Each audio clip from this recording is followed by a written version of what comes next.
سچائی کے لیے، صداقت کے لیے بابا کے ساتھ مباہلے کے میدان میں آئے.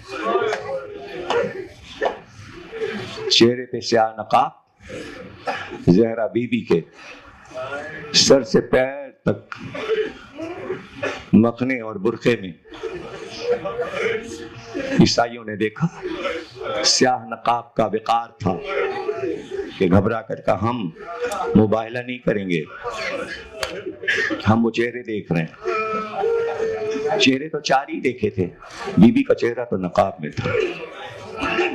پتہ چلا نقاب کی جلالت تھی.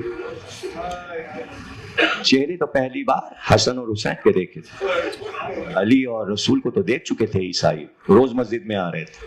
تو وہ کون سے چہرے تھے جو ان کے لیے نئے تھے؟ وہ دو بچوں کے چہرے تھے، حسن اور حسین کے چہرے تھے. یعنی کیا پیار آ گیا ان راہبوں کو.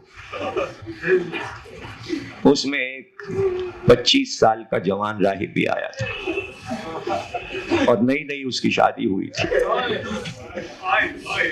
جب سارے راہب چلنے لگے تو اس نے کہا دیکھو ہم بغیر محمد سے ملے نہیں جائیں گے، ہم رخصت ہو کے جائیں گے. سب نے کہا چلو مل کے چلتے ہیں. صبح کو مباہلے کے دوسرے دن مسجد کے دروازے پر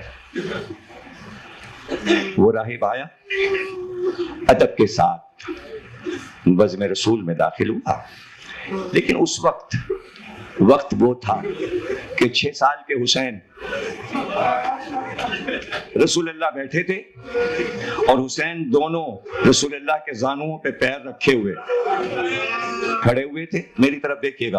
اور حسین کا ایک ہاتھ رسول اللہ کے گلے میں تھا اور سینے سے لگے ہوئے تھے، پیر دونوں زانو پہ تھے، اور دوسرا ہاتھ بار بار رسول اللہ کی ریش میں پھیرتے تھے.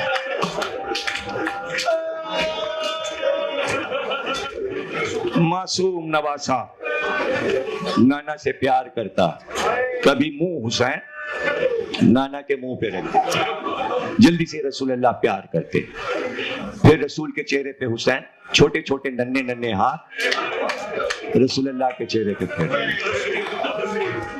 ایسے میں راہب آیا، سلام کیا اور سامنے بیٹھ گیا. کہا ہم جا رہے ہیں واپس یمن. ہم نے چاہا کہ آپ کی خدمت میں آئیں، چونکہ آپ لوگ مقبول بارگاہ ہستیاں ہیں. ہم نے سوچا ہم آپ سے دعا کروائیں. اے محمد، ہمارے کوئی اولاد نہیں ہے، ہمارے کوئی بیٹا نہیں ہے. دعا کیجئے اپنے رب سے کہ اللہ ہمیں ایک بیٹا عطا کر دے.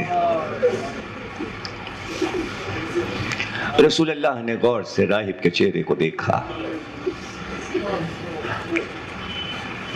کیا بتائیں، تیری پیشانی ہم نے پڑھ لی، تیری تقدیر میں کوئی اولاد نہیں ہے. منظر تمہیں یاد ہے کدھر رسول اللہ نے کہا تیری تقدیر میں بیٹا نہیں ہے.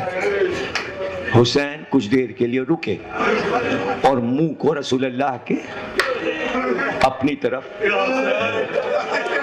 اے نانا، بیٹا تو میں نے دیا اس کو. حسین، اس کے نصیب میں بیٹا نہیں ہے، میں نے اس کی تقدیر پڑھ لی، بیٹا نہیں ہے. کہ بابا ایک اور بیٹا دیا. جیسے جیسے مخالفت ہوگی ان عقائد کی، بات آگے بڑھے گی. وہ تو کہیے 7 پہ بات رک گئی.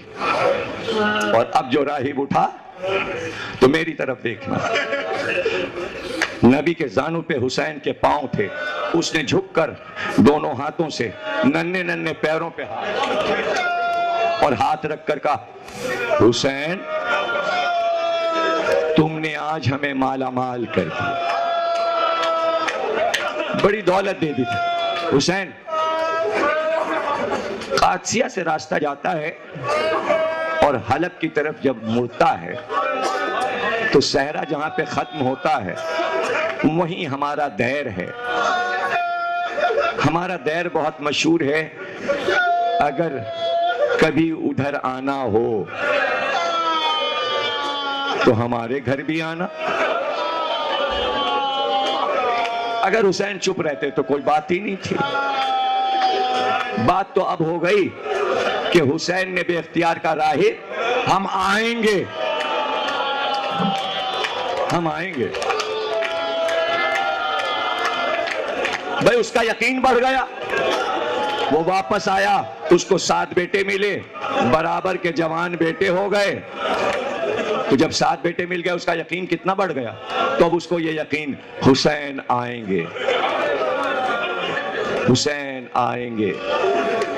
10 ہجری کا واقعہ تھا، 60 ہجری آ گئی، 50 برس کے بعد کی بات ہے۔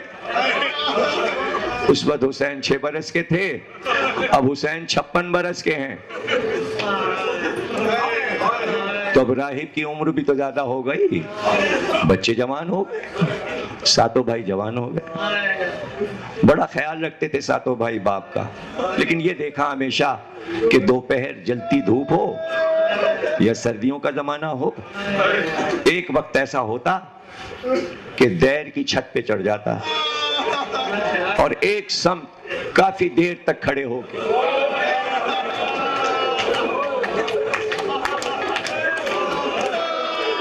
بچے پیچھے سے آ جاتے، کہتے بابا دھوپ بہت تیز ہے، ہم لوگ بچپن سے دیکھ رہے ہیں، آپ کس کا انتظار کرتے ہیں؟ کہ کسی نے وعدہ کیا ہے، ہمیں یقین ہے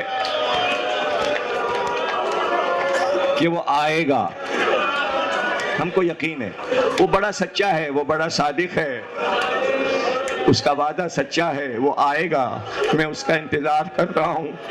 لیکن اس کو جس کا انتظار تھا برسوں گزر گئے، وہ نہ آیا۔ ایک رات، آدھی رات تھی،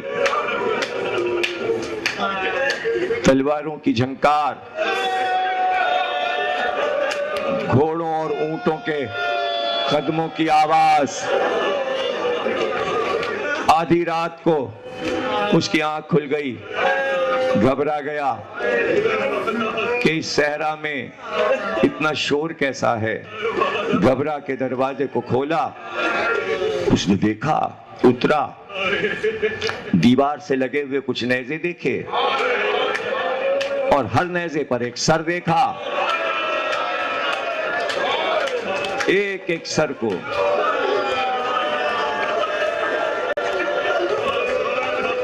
مشعلیں جل رہی تھیں اور کوئی لشکر نے پڑاؤ ڈالا تھا۔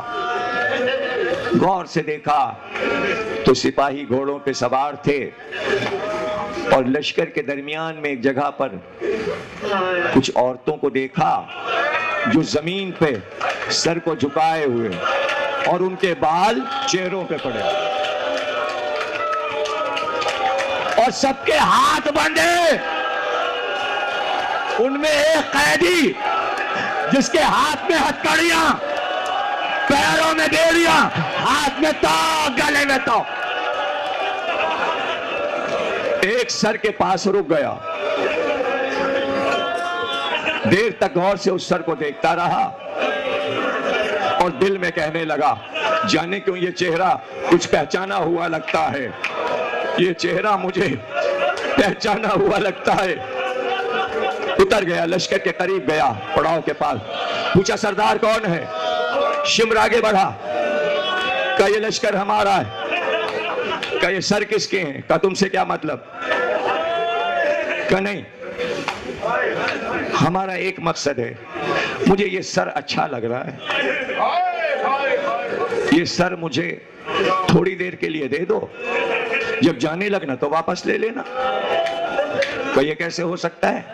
یہی سر تو ہمیں وہاں پیش کر کے دمشق میں انعام لینا ہے بادشاہ سے، تم کو کیسے دے دیں؟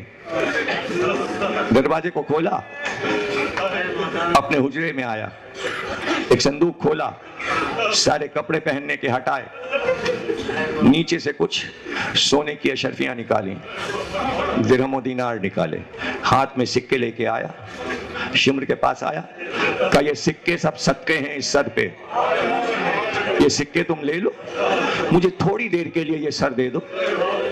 شمر نے سکے لیے اپنے کمر کے پٹکے میں باندھے، کہا اچھا سر لے جاؤ، لیکن جب ہم چلنے لگیں صبح کو تو سر واپس کر دینا۔ کہاں دے دیں گے، لیکن کچھ دیر کے لیے دے دو۔ نیزے سے سر کو شمر نے اتارا، کیسے؟ زلفیں پکڑ، لیکن راہب نے دونوں ہاتھ پھیلا دیے کہ میرے ہاتھ پہ رکھ دو۔ جیسے قرآن لے کے جاتے ہیں ایسے لے کے وہاں آیا جہاں رحل میں انجیل رکھی تھی، انجیل کو ہٹایا، رحل پہ سر رکھا، گلاب کا عرق سر پہ چھڑکا۔ اب جو عرق چھڑکا تو لہو بہا، جلدی سے سر کو اٹھایا، جہاں بیٹھتا تھا عبادت کے لیے اس پتھر پہ سر کو رکھا۔ اب سارا سر گلاب کے عرق سے گیلا ہو گیا، رگیں بھی گیلی ہو گئیں۔ پتھر پہ جو رکھا تو سارا لہو چہرے کا بہہ کر پتھر پہ آیا۔ وہ پتھر وہاں رکھا ہے، جا کے نشان دیکھ لینا، زیارت کر لینا۔ اب بھی جب ماتم ہوتا ہے تو پتھر سے لہو اٹھتا ہے، یہ وہی پتھر ہے۔ لہو جو ہٹا تو چہرہ صاف ہوا، گھٹنوں کے بل بیٹھا، کہ یہ تو سمجھ گیا کسی بزرگ تر آدمی کا سر ہے، تو کوئی عظیم آدمی ہے، مجھ کو تو کوئی نبی لگتا ہے، اور اگر تو عظیم ہے تو تو بول بھی سکتا ہے، تجھ کو اپنے حق کی قسم مجھ کو بتا تو کس کا سر ہے، مجھے تجھ سے محبت کیوں ہے؟ آواز آئی، راہب 7 بیٹے جس نے دیے تھے، وعدہ کیا تھا میں حسین۔ راہب نے کہا ارے کون حسین؟ وہ چھوٹا بچہ، وہ نبی کا نواسا۔ دور سے آواز آئی، راہب فاطمہ آئی ہے، میرا بیٹا حسین تیرے گھر۔ ایک بار راہب نے سر پہ ہاتھ مارا کہ میرا مہمان آیا بھی